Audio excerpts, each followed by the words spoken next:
D'abord, par exemple, en reconnaissant que ces caricatures peuvent choquer. La personne qu'on a vue dans la rue, là, qui est extrêmement choquée par la publication d'une caricature de Mahomet, je la comprends.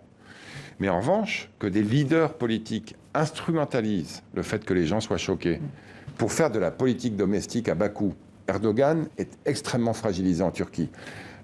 L'économie turque est en pleine crise. La lire turque est en train de s'effondrer. Et donc, il trouve une manière... Une instrumentalisation.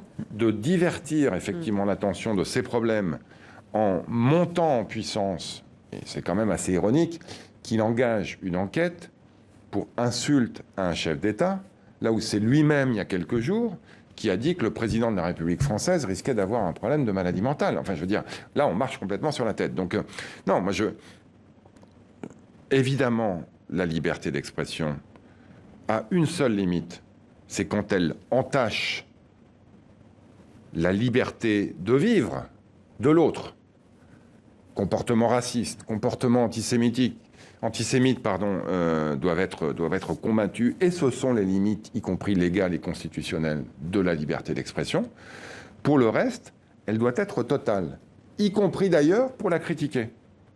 Donc moi, je comprends que pour des raisons culturelles, historiques, d'autres observateurs puissent avoir un avis un peu différent sur la manière dont nous vivons notre liberté d'expression.